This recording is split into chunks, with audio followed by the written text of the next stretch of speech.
السلام علیکم.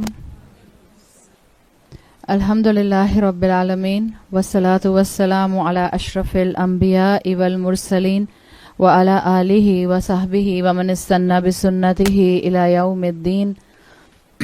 اللہم اجعلنا منہم ومن الذین آمنوا وعملوا الصالحات وتواصوا بالحق وتواصوا بالصبر. آمین یا رب العالمین. ثم اما بعد فاعوذ باللہ من الشیطان الرجیم. بسم اللہ الرحمن الرحیم. رب اشرح لی صدری ویسر لی امری واحلل عقدۃ من لسانی یفقہوا قولی. اللہم ثبتنا عند الموت بلا الہ الا اللہ. اے ہمارے اللہ، ہمیں ہماری موت پر کلمہ لا الہ الا اللہ پر ثابت قدم رکھیے. آمین یا رب العالمین. سورۃ یاسین. الحمدللہ ہم آیت نمبر 17 شروع کی تھی یا 16 شروع کی تھی؟ 16 آیت ہم نے، آیت نمبر 16 ہم نے شروع کر دی تھی، اور سورۃ یاسین کا دوسرا حصہ چل رہا ہے جس میں تاریخ سے ایک واقعہ، تاریخ کا ایک قصہ بیان کیا گیا ہے کہ اللہ تعالیٰ نے ایک بستی میں 2 رسول بھیجے، اور پھر ان 2 کی سپورٹ میں اللہ تعالیٰ نے ایک اور تیسرے کو بھیجا، جنہوں نے اپنی دعوت جو تھی وہ سمپلسٹک وے میں قوم کے سامنے، قریہ کے سامنے رکھی. آیت نمبر 16 میں آیا تھا قالوا ربنا یعلم انا الیکم لمرسلون. ان رسولوں نے کہا ہمارا رب جانتا ہے، یقیناً ہم سب تمہاری ہی طرف بھیجے ہوئے ہیں. اس میں جو سبق آپ نے اور میں نے کل دیکھنے شروع کیے تھے، اس میں ہم یہ دیکھ رہے تھے کہ انسان کو انبیاء اور رسولوں سے اپنی زندگی کے لیے جو سبق لینے چاہیے، اس میں آج کے دور کے حساب سے بہت اہم سبق یہ آتا ہے کہ چاہے دنیا آپ کے اسلام کے لیے کچھ بھی کہتی رہے، اگر آپ قرآن کو معجزہ اور آپ اپنے اسلام کو توحید کا پیغام سمجھتی ہیں تو آپ کا کنوکشن آپ کو اس اسلام کے اوپر عملی طور پر جمع کر رکھے. یہ ایک مین سبق ہے جو ان تمام آیات میں سے ایکسٹریکٹ کے طور پر سمجھا جا سکتا ہے، اس لیے کہ ان رسولوں کے بارے میں جہاں تک سورۃ یاسین کی آیات بتاتی ہیں، ان رسولوں کا یہاں کوئی فالوور نہیں تھا. حالانکہ ایک قریہ کے اندر 3 رسول ایٹ اے ٹائم موجود تھے، لیکن فالوور کوئی نہیں تھا. فالوور نہ ہونا، سامنے لوگوں کا نہ ہونا، خاندان میں سپورٹ نہ ہونا، یہ انسان کو اس کے عمل سے دور نہ کر دے. یہی تعلیمات ہمیں قرآن رسولوں کی کہانیوں اور قصوں سے دینے کی کوشش کر رہا ہے. آج جس دور کا آپ اور میں حصہ ہیں، اس میں آپ اور میں تو کسی لیول تک پھر بھی ہمت کر کے کسی نہ کسی عمل کے اوپر جڑے رہتے ہیں، لیکن آپ اگر اپنی یوتھ کو دیکھیں، اپنی اولادوں کو دیکھیں، تو ان کے لیے اسلام کے شعائر کے اوپر قائم رہنا، بیسک آبلیگیشنز کو ہی تھام کر رہنا بہت چیلنجنگ ہو جاتا ہے. وہ اس لیے ہوتا ہے کہ آس پاس ماحول اسلامی نہیں ہے، آس پاس لوگ پریکٹسنگ مسلم نہیں ہیں. انفیکٹ جو خود مسلمان ہیں اور وہ سم ہاؤ کسی طرح سے ہمارے بچوں کے لیے ایک پاور کی پوزیشن میں ہیں. آپ اپنے ایک 12 سال، 15 سال، 16 سال، 24 سال کے بچے کو ذہن میں لے کر آئیں جو اسکول، ہائی اسکول اور یونیورسٹیز میں جاتے ہیں. جب وہ پاپولر کلچر یہ دیکھتے ہیں کہ خود ان کے مسلمان ٹیچر اسلام کے خلاف باتیں کر رہے ہیں، یا وہ کہہ رہے ہیں کہ اسلام کو زیادہ جو ہے وہ اسکول، کالج، یونیورسٹی میں ڈسکس کرنے کی ضرورت نہیں ہے، تو بچے سوچنا شروع ہو جاتے ہیں کہ اس کا مطلب ہے کہ یہ کوئی اتنی اہمیت کی بات نہیں ہے. اور جب آپ کا انٹیلیجنسیا، جب آپ کا ایکیڈیمیا ایسی باتیں کرتا ہے، سو یوتھ کے دماغ میں یہ بات آتی ہے کہ میری اماں کے پاس ایکیڈیمیا جیسا علم تھوڑی ہے، تو اگر میری اماں جو ہیں وہ رواجی، سماجی یا قرآن کے دین کی بات کر رہی ہیں تو وہ زیادہ نہیں جانتی، میرا اسکول اور میرے ٹیچرز بہت زیادہ جانتے ہیں. اپنے بچوں کو یہ کنوکشن رسولوں والا ٹرانسفر کرنا ماؤں کا کام ہے کہ چاہے ٹیچرز بھی اسلام کے خلاف بولیں، چاہے اسکول بھی سٹل انداز میں اسلام کے خلاف زہر دماغوں میں ڈالے.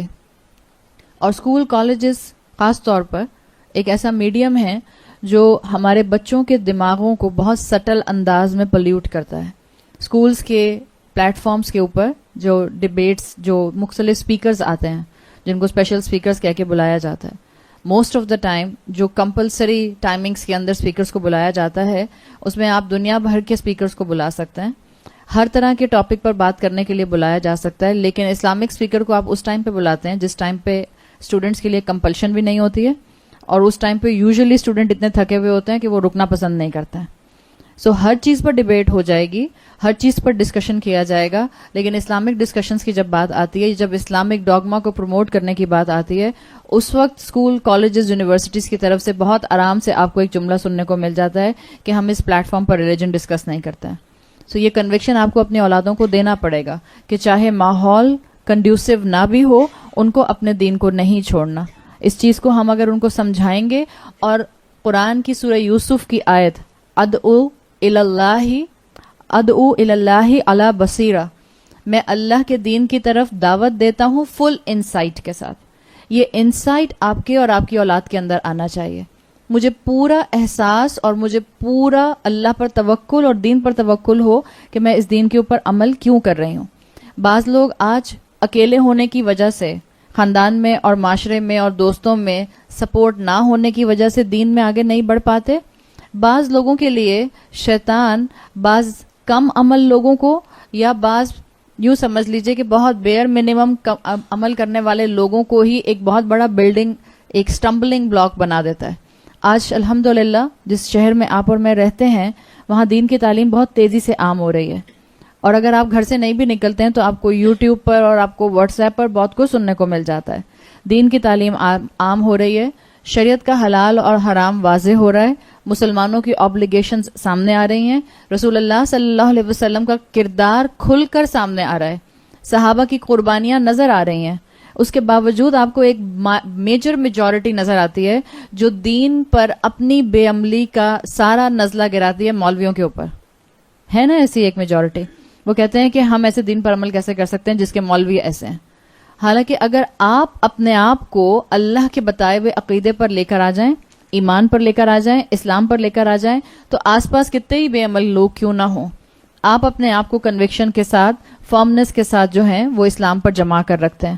یہی چیز آج مجھے اور آپ کو اپنے اندر ڈیولپ کرنے کی ضرورت ہے. آس پاس کے مسلمانوں کی بے عملی مجھے عمل سے دور نہ کرے اور میرے ایمان کو شیٹرڈ نہ کرے. انبیاء نے یہی کر کے دکھایا. آپ دیکھیں, ہم پڑھے لکھے لوگ ہیں الحمدللہ, اور ہمارے طبقے کے اندر اس طرح کے سوال کر کے بہت کنفیوژن کریٹ کیے جاتے ہیں, اور ان سوالوں سے دین سے دور ہوا جاتا ہے جو دین کا بیسک نہیں بنتے. مثال کے طور پر یہ بہت کامنلی بے عمل ہونے کے لیے دلیل دی جاتی ہے کہ ہمیں سمجھ نہیں آتا کہ رسول اللہ صلی اللہ علیہ وسلم نے اتنی شادیاں کیوں کی. یہ سوال ایسا کیا جاتا ہے نا, اور پھر جب اس کا اپروپریٹ جواب لوگوں کو نہیں ملتا, اس لیے کہ میجورٹی کو اس کا جواب نہیں دینا آتا, تو پھر لوگ کہتے ہیں کہ یہ کیسا دین ہے, بہت ہی لاجیکل دین ہے. لوگوں کا یہ کہنا کہ آپ صلی اللہ علیہ وسلم نے حضرت عائشہ سے 9 سال کی عمر میں شادی کیوں کی. بعض مسلمانوں نے ویسٹرن امپریشن کے اندر آ کے یہ کہنا شروع کر دیا کہ نہیں وہ 9 سال کی نہیں تھیں, وہ 18 سال کی تھیں. بالکل غلط. آپ کے پاس تمام روایات اور آپ کے پاس سالڈ ایویڈنس موجود ہے. حضرت عائشہ کی جب رخصتی ہوئی ہے تو اس وقت حضرت عائشہ کی عمر 9 سال تھی. اس کے بہت سے فیکٹرز ہیں, اس وقت یقیناً ہمارا وہ ٹاپک نہیں ہے کہ میں آپ کو اس کے دلیل دینا شروع کروں, بٹ دا پوائنٹ از, اگر کوئی مسلمان آپ سے یہ کہتا ہے رسول اللہ کی شادی کو ایشو بناتا ہے, آپ کے نکاحوں کو ایشو بناتا ہے, اور حضرت عائشہ کی عمر کو ایشو بناتا ہے, آپ اس سے صرف 2 سوال پوچھ لیجئے. کیا قرآن میں یہ دونوں ایشوز ڈسکس ہوئے ہیں احکامات بنا کے؟ نہیں ہوئے ہیں. قرآن, آپ ان سے یہ سوال کریں کیا آپ کو قرآن کا معجزہ ہونا سمجھ آتا ہے, آپ اس کو قبول کرتے ہیں؟ اگر آپ اس کو قبول کرتے ہیں اور اگر آپ ایک اللہ کو اور توحید کو مانتے ہیں, سو کم سے کم اتنا مان جائیں. باقی یہ ایشوز اور اس طرح کے کئی ایشوز وقت کے ساتھ ساتھ ہم ڈسکس کر لیں گے. Come with us, come in the classes, listen to Quran, listen to Islamiyat, listen to Shariat. جو آپ کا دل چاہتا ہے اس کو سنیے, اور اس کے بعد آپ کا دل کھلنا شروع ہو جائے گا. یہ کامن گراؤنڈز ہیں جس کے اوپر سے آپ کو لوگوں کو لا کے دین میں کسی طرح سے پینیٹریٹ کرانا ہے. ابینڈن نہیں کریں لوگوں کو. لوگ ایسے سوال کریں گے کہ جس سے آپ پٹ آف ہو جائیں گے. رسولوں سے بھی ایسے سوال کیے جاتے تھے جس سے وہ پٹ آف ہوتے ہوں گے, لیکن وہ اپنا کول کنٹرول میں رکھتے تھے. وہ اپنے آپے سے باہر بھی نہیں ہوتے تھے, اور ان کو کسی بھی طرح سے ان کے اپنے عمل سے ان کی جو نافرمان قومیں ہوتی تھیں وہ ہلا نہیں پاتی تھیں. سو آپ کو اس لیول تک اس کہانی میں یہ چیز نظر آ رہی ہے کہ جتنا قریہ کی تکذیب بڑھی, رسولوں کے پیغام کی تاکید بڑھتی چلی گئی. رسولوں نے جتنا دیکھا کہ قوم بدتمیزی کا شکار ہو رہی ہے, آرگیومنٹس پیش کر رہی ہے, غصے میں, ایگریشن میں آ رہی ہے, رسولوں کا اتنا زیادہ اخلاق بڑھتا چلا گیا, اتنا ان کا جو ٹالرنس لیول تھا وہ بڑھتا چلا گیا. رسولوں کا میسج وہی رہا جو وہ شروع سے دے رہے تھے, انہوں نے اپنے میسج کو ڈائلیوٹ نہیں کیا، پیشنس کے ساتھ اپنا پیغام پہنچاتے رہے، اور لوگوں کی نظریں، لوگوں کے طنز، اور آگے آیت میں آ جائے گا لوگوں کے بہت بڑے بڑے تھریٹس ان کو ان کے عمل سے ہلا نہیں سکے. آپ دیکھیں اس لیے انہوں نے کہا تھا ربنا یعلم، اللہ یعلم نہیں کہا تھا. ربنا لانا اللہ کی جگہ پر یہ دائی کے لیے، پیغام پہنچانے والے کے لیے، عمل کرنے والے کے، جس کے خاندان میں کوئی بھی اس کی سپورٹ نہیں ہے، جب وہ اللہ کی جگہ رب کہتا ہے اور پورے مفہوم کی سمجھ کے ساتھ کہتا ہے تو اس کو یقین ہو جاتا ہے کہ چاہے میرا کوئی ساتھ نہ دے، میرے لیے میرا چیریشر، میرا نرشر، میرا سسٹینر، مجھے پالنے والا، مجھے سنبھالنے والا، مجھے زندہ رکھنے والا، مجھے رزق دینے والا کون ہے؟ میرا رب ہے. تو یہی چیز آپ کو رسولوں کی دعوت میں نظر آ رہی ہے کہ انہوں نے اپنے ایمان کو بھی پختہ کیا، میسج بھی دے دیا کہ ہمارا ہادی جو ہے، ہمارا رب جو ہے وہ صرف اللہ ہے. آگے رسولوں نے کیا کہا آیت نمبر 17 میں، وَمَا عَلَيْنَا إِلَّا الْبَلَاغُ الْمُبِينُ، ہماری کوئی ذمہ داری نہیں ہے، صرف ہمارا کام ہے پہنچا دینا. ہمارے کندھوں پر صرف اس میسج کو کنوے کر دینے کی رسپانسبلٹی ہے. اور رسول یہ بات جانتے تھے کہ جب وہ پیغام کو ڈائلیوٹ نہیں کریں گے تو یقیناً ان کے اوپر اس پیغام کو پہنچاتے رہنے سے مشکل آئے گی. جب آپ بھی اپنے عمل میں پیچھے نہیں ہٹیں گی، جب علم آ جائے گا اور آگے عمل کو اپنے گزرے ہوئے کل سے بہتر اپنے آج کو کرنے کی کوشش کریں گی، تو آپ کو ریزسٹنس فیس کرنی پڑے گی. لوگ رکاوٹ آپ کے لیے کریٹ کریں گے، لیکن آپ کا کام بھی یہی ہے کہ آپ اپنے آپ کو تسلی دیں کہ آپ نے اپنا کام نہیں چھوڑنا، حق پر جمنا ہے اور حق کی دعوت آس پاس کے لوگوں کو دیتے جانا ہے.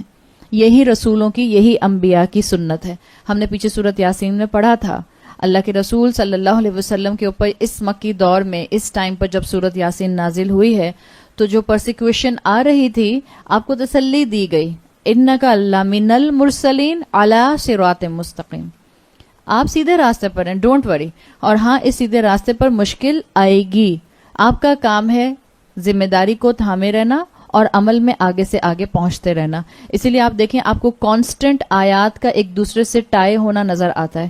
یہی ہے قرآن کا القرآن یفسر بعدہ، قرآن کی ایک آیت اس کی دوسری آیت کی تشریح کرتی ہے، اس کی تفسیر کرتی ہے. یہ ربط آپ کو کانسٹنٹ سورت یاسین میں نظر آتا ہے. تو رسولوں نے کہا کہ ہمارا کام صرف یہ ہے کہ ہم صراط مستقیم پر رہیں اور ہم اس پیغام کو آگے پہنچاتے رہیں. یہ رسپانسبلٹی رسولوں پر آتی تھی کس ٹائٹل کے تھرو؟ مرسلون کے تھرو.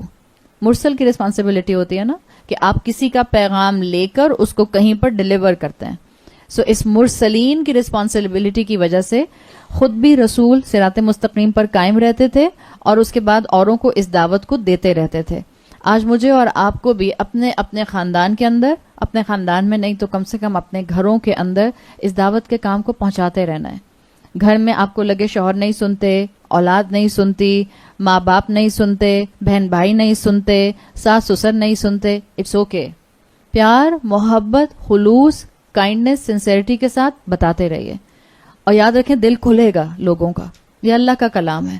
سب مسلمان ہیں، تھوڑا غافل ہو گئے تو کیا ہو گئے، دل میں تو سب اللہ سے محبت رکھنے والے ہیں. ہم جتنے بھی مسلمان اس دنیا میں ہیں الحمدللہ، کتنے بھی ٹوٹے پھوٹے صحیح، کتنے بھی بے عمل صحیح، اللہ کی محبت کا کوئی نہ کوئی فریکشن کسی نہ کسی کے دل میں ضرور ہے. سو ہمت کے ساتھ پیغام پہنچاتی رہیں. آپ کا اور میرا کام بھی یہی ہے، وما علینا الا البلاغ المبین. لیکن ایک بات یاد رکھیے، جب ہم کہتے ہیں نا کہ لوگ ضرور آپ کی بات سنیں گے، لوگ ضرور دین پر آئیں گے، لوگ ضرور عمل کرنا شروع کریں گے، تو کبھی میرے دل میں یہ خیال نہ آئے کہ لوگ دین پر آ گئے اس لیے کہ میں نے پہنچایا بہت اچھا تھا، میں نے بہت واضح پیغام دیا تھا، میں نے اچھی مثال بن کے دکھایا تھا. آپ کی اور میرے کہنے سے، آپ کی اور میری محنت سے لوگ نہیں آئیں گے. لوگ کیسے آتے ہیں؟ اللہ کے کلمہ کن سے لوگ آتے ہیں. جب اللہ دیکھتا ہے کہ بتانے والے نے بہت خلوص سے بتایا اور سننے والے نے خلوص سے سنا، تب کن فیکون جو ہے وہ فورس میں آ جاتا ہے. یاد رکھیے گا یہ دو اینگل بہت امپورٹنٹ ہے، اس لیے کہ جو بتانے والا ہے اور جو سننے والا ہے ان دونوں کو بھی تو اپنی کوشش ریکارڈ کرانی ہے. آپ ریزلٹ نہیں حاصل کر سکتی جب تک کہ آپ اس میں ایفرٹ نہ ڈال دیں، اور آپ کی اور میری ایفرٹ دیکھی جائے گی. اگر میں بتانے والی ہوں تو اللہ میرے خلوص کو دیکھے گا کہ کیا میں شہرت اور فیم کے لیے بتا رہی ہوں یا میں خلوص اور ذمہ داری سمجھتے ہوئے بتا رہی ہوں. اور اللہ سننے والے کی کیفیت کو دیکھے گا. کیا سننے والا واقعی اپنے اندر اچھی تبدیلی لانا چاہتا ہے؟ جب یہ دو فیکٹرز انوالو ہوتے ہیں کوشش کے، بتانے والے کا خلوص، سننے والے کی محبت اور کانشیس لیول، تو اللہ تعالیٰ کا کلمہ کن فیکون ایکٹیو ہو جاتا ہے، اور پھر اللہ تعالیٰ اپنی رحمت سے سننے والے کا دل کھول دیتے ہیں. تو یہ کام ہے آپ کا اور میرا کہ ہم اپنی طرف سے اس ذمہ داری کو ادا کرتے رہیں، اس ایمان کے ساتھ کہ میرے اس محنت میں افیکٹونیس کون ڈالے گا؟ اللہ ڈالے گا. چاہے میں قرآن استعمال کر رہی ہوں، پھر بھی میرے قرآن کے استعمال کرنے سے افیکٹونیس نہیں آئے گی جب تک کہ اللہ کی مدد اور اللہ کی رحمت اس میں شامل نہ ہو جائے. کیونکہ انسانوں کے دل کس کے اختیار میں ہے؟ انسانوں کے دل اللہ کے اختیار میں ہے. حدیث کا مفہوم آتا ہے انسانوں کے دل اللہ کی 2 انگلیوں کے درمیان ہے. اللہ جب چاہے لوگوں کے دلوں کو پھیر سکتا ہے. تو لوگوں سے نا امید نہیں ہونا چاہیے، بس کنوکشن اور کانفیڈنس کے ساتھ اس راستے پر چلتی رہیں. جہاں تک بلاغ اور مبین، یہ 2 ٹرمینالوجیز آپ کے سامنے آ رہی ہیں. قرآن میں کثرت کے ساتھ یہ 2 آپ کو کمبینیشن الفاظ کے یہ پیئر آپ کو ملتا ہے بلاغ المبین کا.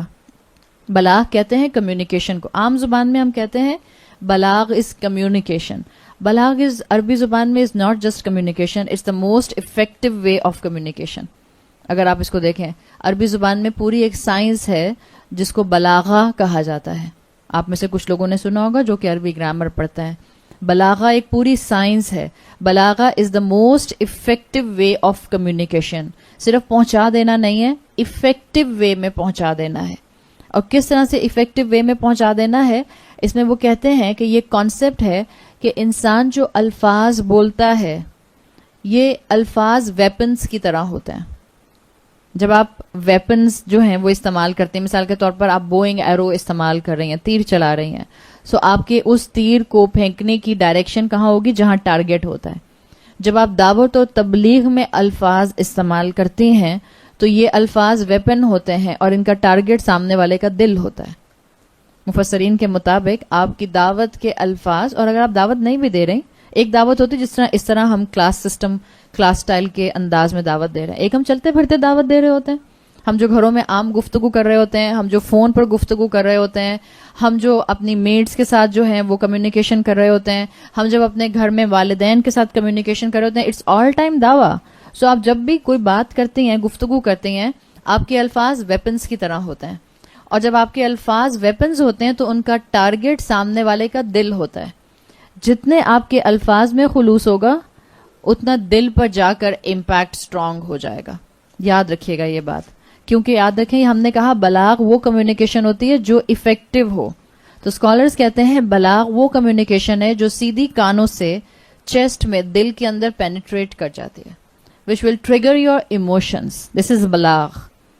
بلاغ ایسے پہنچا دینا کہ سننے والے کے ایموشنز ٹریگر ہو جائیں، ایسے پہنچانا کہ سامنے والے کے اندر آپ کا جو ایک ایموشنل ہائی تھا وہ ٹرانسفر ہو جائے، جو آپ کے جذبات تھے وہ آپ کے الفاظ کے تھرو وہاں ٹرانسفر ہو جائیں. تو بلاغ ہوتا ہے ہارٹ پینیٹریٹنگ ٹرانسفارمیٹیو کمیونیکیشن. اگر میں اس کو بہت سمپلیفائی فارم میں بتاؤں آپ کو، وہ جو آپ کے سیدھے دل میں جا کر اتر جائے. It's not just communication, it's most effective penetrating transformative information یا کمیونیکیشن. اللہ تعالیٰ نے کہا کہ بلاغ ہے جو آپ کے دل کے اندر تبدیلی لائے. اور یاد رکھیں پیچھے آیات آئی تھیں، اللہ نے کہا تھا اللہ مردوں کو زندہ کرتا ہے. انا نحن نحیی الموتى.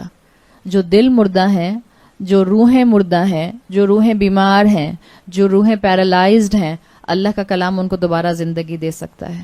اس لیے ہمارا کام صرف یہ ہے کہ ہم پہنچا دیں مردہ کو زندگی دینے کے لیے. پھر آپ دیکھیں کہ دوسری یہاں پر جو چیز آئی ہے جو بہت امپورٹنٹ ہے، اللہ نے خالی بلاغ نہیں کہا، اس کی کوالٹی ایک اور آئی ہے. بلاغ اٹ سیلف افیکٹو کمیونیکیشن ہے جو ایموشنز کو ٹریگر کرتا ہے، لیکن اللہ نے اس کی ایک اور کوالٹی ساتھ میں دی ہے، المبین.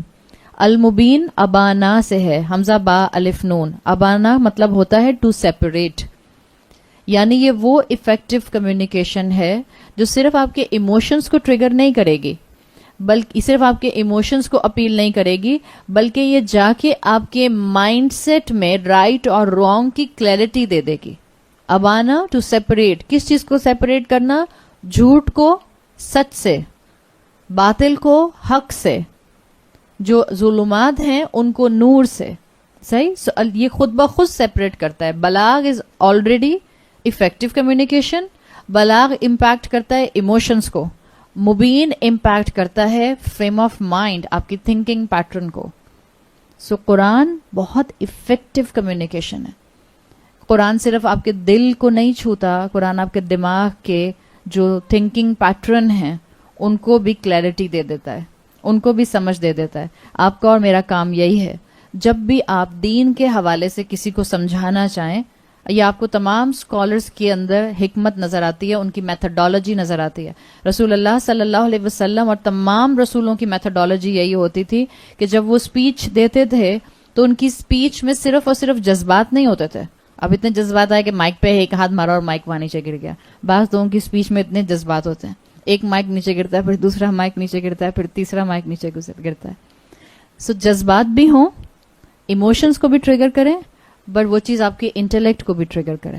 بات ایسی ہونی چاہیے, انفارمیشن ہو دل کو ہلانے والی, information who clarity of thought دینے والی, انفارمیشن ہو کہ جس سے بات جو ہے وہ ایک اچھے انداز میں پہنچائی جائے.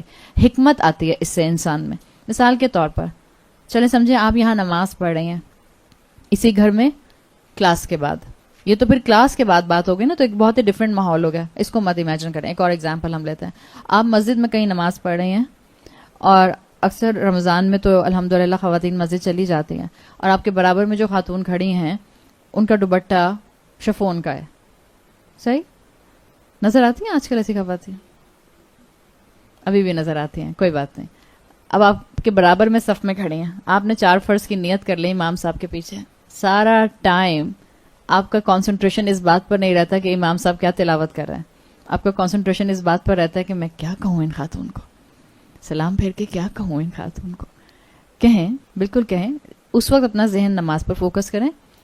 اگر آپ کو موقع مل جائے, ضروری نہیں ہے موقع ملے, کبھی کبھی موقع نہیں ملتا, آپ نے اپنی سلام پھیرنے کے بعد ان کو کہنا اپنا فرض سمجھنا ہے, یا آپ نے اپنی تسبیحات پڑھنی ہے, تو دیکھ لیجئے کہ کیسا ماحول اور کیسا آس پاس کا اس وقت انوائرمنٹ بن رہا ہے. اگر کہنا ہے سو اسٹریٹ فارورڈ مت کہیے آپ کا دوپٹہ بہت پتلا ہے, اس میں نماز نہیں ہوگی. This is not balagh almubeen, this is not balagh almubeen. آپ یہ کہہ سکتے ہیں کہ آپ کا دوپٹہ سلپ کر رہا ہے, میں آپ کو, ابھی زیادہ تر ہمارے پاس ایکسٹرا چادریں تو ہوتی نہیں, کچھ ایسا کہیے کہ جس سے ایک ڈائریکٹ اوفینسو موڈ میں وہ خاتون نہ آ جائیں. کچھ ایسا کہیے, یا پہلے مسکرا کے پہلے سلام کریں, السلام علیکم, جانی پہچانی لگ رہی ہیں. جھوٹ نہیں ہوگا, صحیح ہے. ہم سب ایک دوسرے سے مل چکے ہیں. یہاں جتنے لوگوں سے ہماری پہلی دفعہ نزیہ کے گھر پہ اس رمضان ملاقات ہو رہی ہے, چاہے ہم دنیا میں پہلی دفعہ مل رہے ہیں, ہم ایک دفعہ پہلے مل چکے ہیں. سارے مل چکے ہیں. کہاں ملے؟ عہد الست میں, جب اللہ نے سب روحوں کو گیدر کیا تھا, تو آپ کے ملتی جلتی لگ رہی ہیں کچھ. This is just the opening of the chamber of the heart. آپ نے ایک دل کا راستہ کھول دیا. اب آپ نے جب دل کا راستہ کھول لیا, ملتی جلتی لگ رہی ہیں, تو ان کے چہرے پہ مسکراہٹ آ گئی. Now whatever you will say in a controlled tone, with مسکراہٹ, with sincerity, انشاءاللہ ان کے دل پر اثر ہوگا. This is effective communication. اور ایسا کوئی جملہ کہ جس سے آپ کی محبت ان تک چلی جائے مسکراہٹ کے ساتھ. دعوت کے اندر بہت امپورٹنٹ فیکٹر صرف الفاظ کبھی کبھی نہیں ہوتے ہیں, آپ کی اپنی باڈی لینگویج اور آپ کے فیشل ایکسپریشن بہت کاؤنٹ کرتا ہے.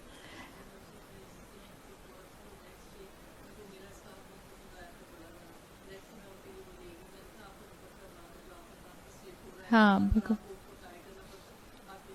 یہ سب سے اچھا طریقہ ہے.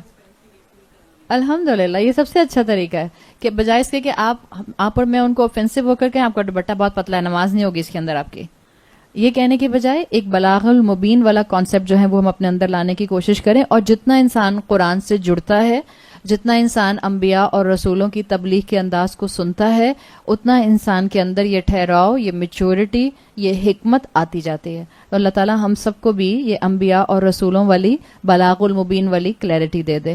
آگے آیت نمبر 18 میں اب قوم کاؤنٹر آرگیومنٹ کر رہی ہے.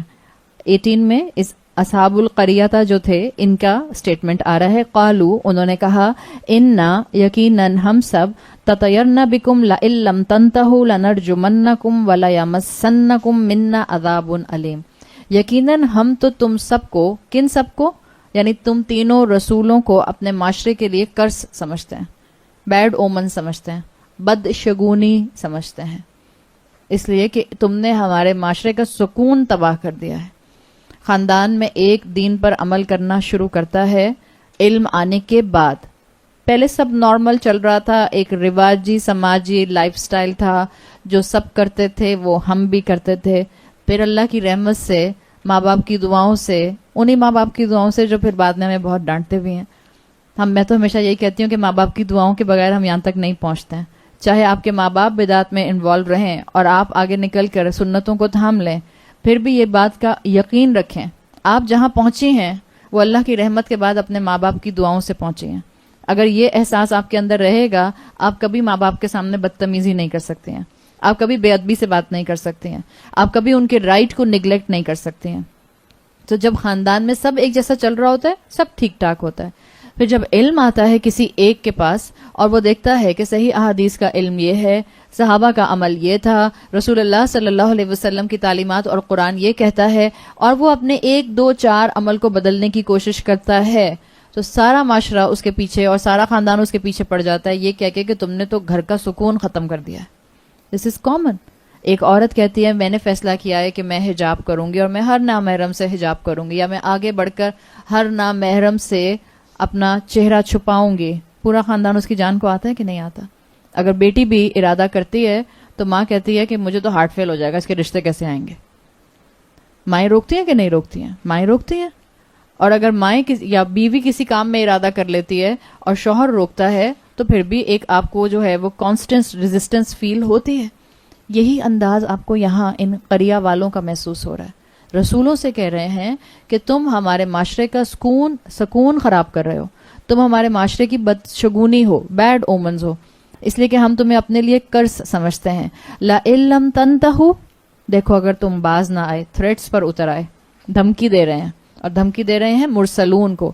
لَئِن لَمْ تَنْتَهُوا، اگر تم لوگ باز نہ آئے تو ہم کیا کریں گے؟ لَنَرْجُمَنَّكُمْ، ہم تم تینوں کو رجم کر دیں گے. رجم کا لفظ ہمارے لیے جانا پہچانا ہے. رجم آپ کو اسلامک شریعہ کے اندر، شریعہ سائنسز کے اندر، حدود کے اندر، سزاؤں کے اندر ایک ٹرم ملتی ہے، رجم، سٹوننگ ٹو ڈیتھ. رجم کیا جاتا ہے اس شخص کو جو شادی شدہ ہونے کے باوجود کسی دوسری عورت کے ساتھ زنا کرے، یا وائس ورسا، ایک عورت جو شادی شدہ ہونے کے باوجود کسی دوسرے مرد سے زنا کرے، ایکسٹرا میرٹل افیئرز کا شکار ہو جائے.